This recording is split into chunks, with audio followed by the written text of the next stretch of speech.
that's so beautiful. Just always grow. Just always let yourself bloom and become a flower. Hello everybody, thank you so much for joining me today. My name is Alexis. For anybody who doesn't know, welcome if you're new, or welcome back if you have been here before. I am the author of A Journey into Truth, Unveiling Life's Secrets for Truth Seekers, and this book talks all about the last 6 years of my life, the awarenesses I've come to because of the experiences I've had, like going into the jungle and doing ayahuasca. And it also talks about some of the life lessons and philosophies I have learned along the way. And this book comes out on February 2nd, 2022. If you'd like to learn more about that book, you can always go to my website at www.vibratecreate.com, or you can find me on Instagram at Vibrate2Create. Here on Vibrate to Create, I talk about all things spiritual and metaphysical. I also talk about my own personal life experiences and the awarenesses I've come to because of those experiences. I also make reaction videos to things like spiritual teachers, spiritual teachings, inspirational and motivational videos. And I also make entrepreneurial videos letting you guys know how to self-publish your own books. If you're interested in that kind of content, then click the subscribe button and hit the notification bell to be notified of when I post new videos so you never miss a video. Today on Vibrate to Create, I'm going to be reacting to, drumroll, Jordan Peterson. You probably already know because of the thumbnail. But I really want to react to Jordan Peterson. I found him on Instagram, and I think it was like a sponsored content commercial thing. And since then, that was the first time I ever heard of him. And I guess he kind of blew up and got bigger when I was off of social media and offline. So I never learned about him or heard about his teachings until very recently. But since I learned of him, I really like him, and I like a lot of his teachings and a lot of the things he stands for and believes in. And so I wanted to react to Jordan Peterson today.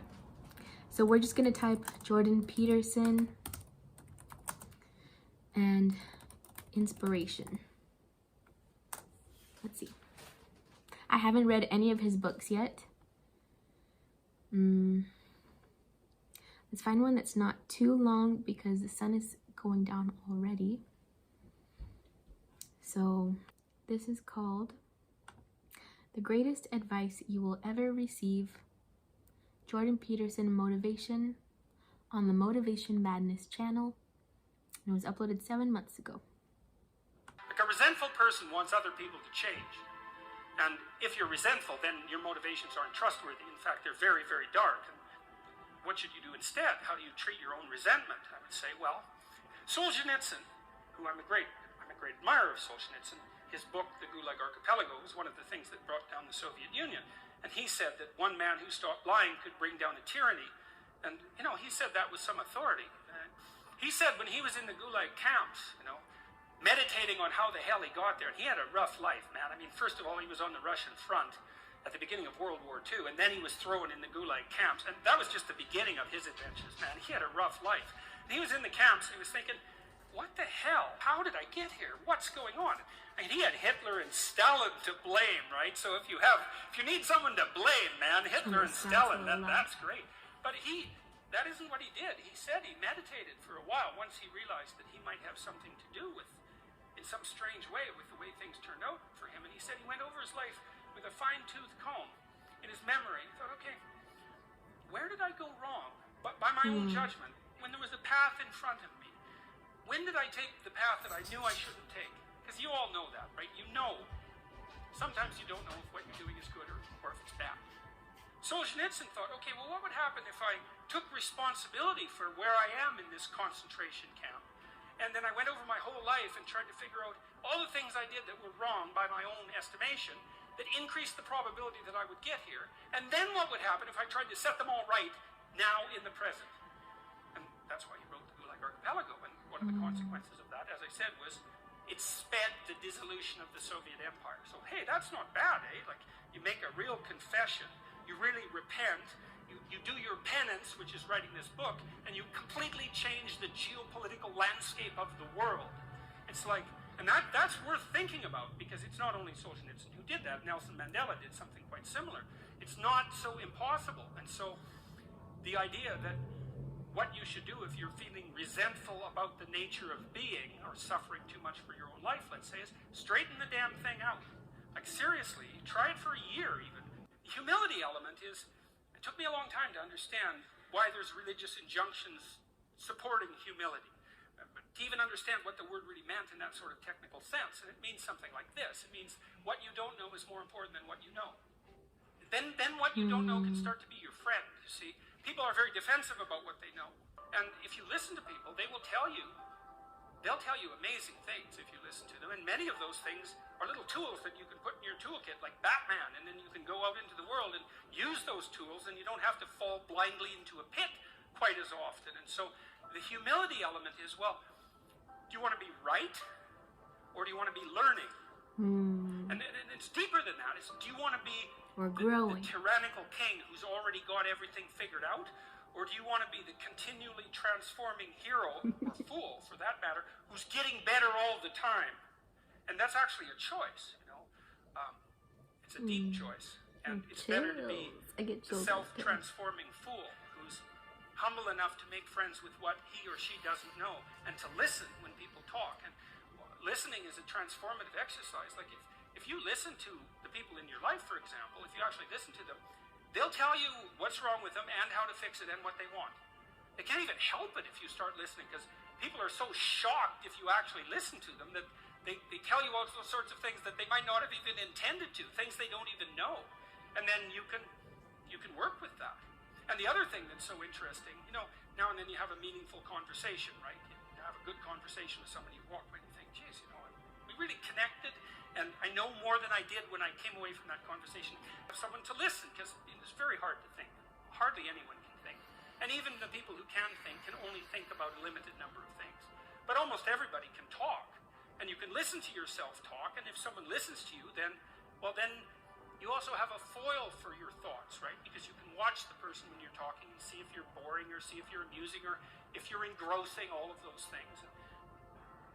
So like if you're arguing with your wife, let's say, or your husband, big party is going to want to win. That's stupid, because you don't want that. You want to defeat your wife in an argument. Oh, well, great. Like if she was going to disappear tomorrow, no problem. But like you're going to like live with defeated, miserable her for the next week? That's no good. So you listen and you think, okay, well here's what I think you said, and maybe even make it a little stronger and more elaborated than was the case with the original utterance, so that you get the damn argument right. Because you don't want to win, you want to fix the problem. That's the winning. Alright, so I started recording when it was sunset, so I had to turn on the light really quickly. Alright, so there was a lot of ideas in there, and I think the one that I really want to talk about today is being open to learning, open to growing, open to always learning something new from conversations, from new people, no matter how much you know or you think you know, actually.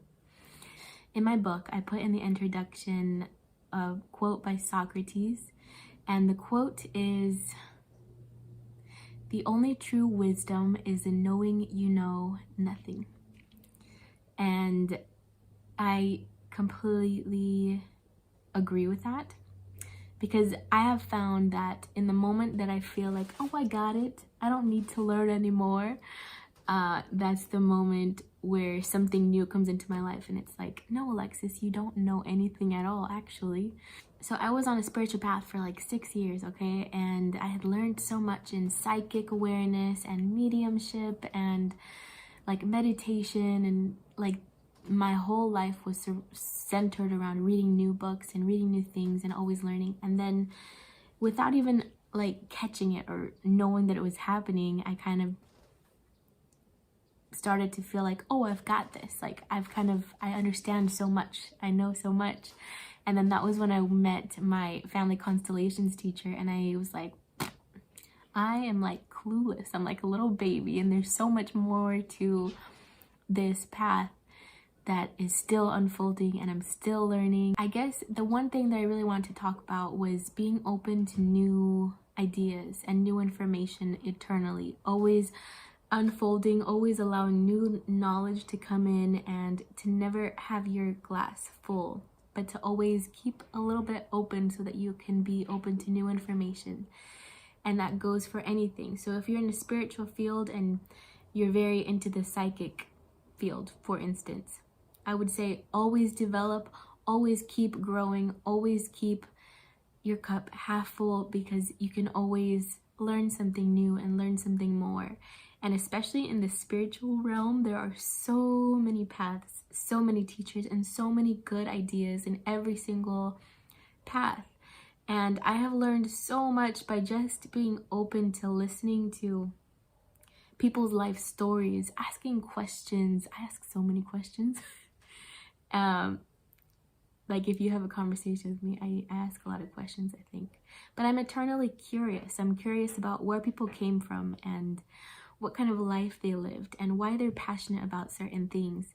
And so really being open, I think, has led to such a beautiful unfoldment for me. And I've had so many beautiful conversations talking with people who are artists and people who like love philosophy, and we like chew over these ideas of like morality, and we chew over understanding what is evil and what is good, and is there good in even evil things, like for example, protecting your family and doing, and anyways, there's a lot to be learned and a lot to uncover. Like, for example, in my book, I talk about all these different paths, like the law of attraction path, the trauma healing path, the shadow work path, the psychology path, the hypnosis path, the family constellations, Reiki, mediumship, psychism. Like, so much to learn out there, and so much to grow from, and so much to eternally, like,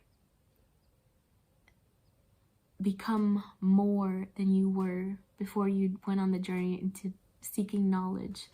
That is the one piece of advice that I have if you're on a spiritual path, is always be open. Always be open, no matter what. And like, even if you're like very into the scientific realms and you're like, there's no such thing as a psychic, there's no such thing as energy, there's no such thing as blah blah blah, like, just have an open mind. Just go talk to a bunch of people, go to meetups, go to groups, just explore and search and learn and learn and learn and never stop learning. And I feel like that is how we could really progress as a society and as human beings, and not even just in a spiritual path, but as a human, like, grow in your relationships. There's a specific line at the end of my book, and I say, always leave room for growth in relationships, in life, in yourself. Always leave room for growth. It's like, how else do I describe? There's a chapter in my book called The Eternal Process of Evolvement, and I talk about how we are never going to be done. We're never going to be finished. We're never going to get to a place where we're like, okay, no more. I'll just sit here for forever. Like, you're never going to finally get to a beach and be like, oh, I love it here and I'm going to stay here for forever, because you'll get bored and you'll want to do something more. You'll want to learn something more. You'll want to become more. We're like each like individual flowers growing, and it's like a life cycle. Like, you are a seedling underground, and then you start to grow these little roots, and you start to peek out of the ground, and then you have this little stem that grows and grows, and then you start having these leaves, and then you finally get to the top where you're finally a full-blown like massive rose. And then that whole life cycle, like, that was the whole purpose, was to just grow and to evolve and to become more and to become more.